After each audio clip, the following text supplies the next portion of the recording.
राधे राधे दोस्तों, आज की कहानी है रिश्ता या मजबूरी। घर में जब बड़ी बहू आई थी तो सास ने सबके सामने कहा था, मैंने बहू नहीं बेटी लाई है। लेकिन सच तो ये है कि बेटी और बहू में फ़र्क सास के दिल में पहले दिन से ही लिखा होता है, बस बोलती नहीं। शुरुआत में सब मीठा रहता है, बहू हर काम सीखने की कोशिश करती है, सास भी ऊपर से हंसकर समझाती है। लेकिन जैसे ही बहू अपनी मर्जी की एक बात कहती है, वैसे ही रिश्ता बदलना शुरू हो जाता है। सास धीरे से ताना देती है, मायके में जो सीखा है ना, वो यहाँ नहीं चलेगा। नहीं चलती है। बहू चुप रहती है क्योंकि उसे सिखाया गया है ससुराल में जुबान नहीं सहनशक्ति चलती है। अंदर एक बात चुप जाती है, अगर बेटी होती तो क्या यही ताना सुनाती।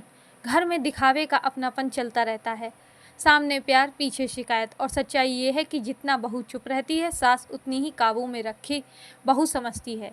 सास सबके सामने कहती है, मेरी बहू तो बोलती ही नहीं, बहुत आदर करती है मेरा, पर असलियत नहीं करती। वो बस रिश्ते बचाने के लिए खुद को तोड़ती रहती है। धीरे धीरे बहू के अंदर जमा तानों का बोझ इतना बढ़ जाता है कि बोलना बंद कर देती है और सास इसे अपनी जीत समझती है। पर असली कड़वी सच्चाई तो ये है, सास को लगता है बहू बदल गई और बहू को लगता है सास कभी बदली ही नहीं। यही चलता रहता है, लेकिन खामोशी से, प्यार से नहीं। सास को बस इतना चाहिए होता है, बहू मेरी माने, और बहू को बस एक बात चाहिए होती है, सास मुझे समझे।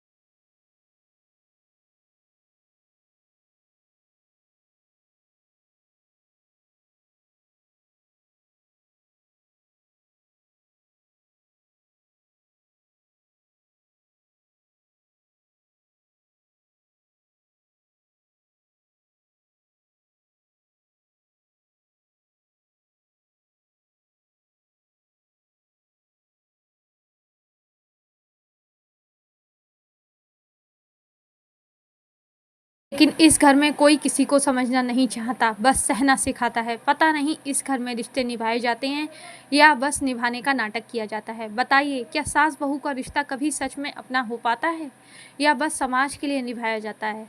दोस्तों, उम्मीद करती हूँ आपको ये कहानी पसंद आई होगी।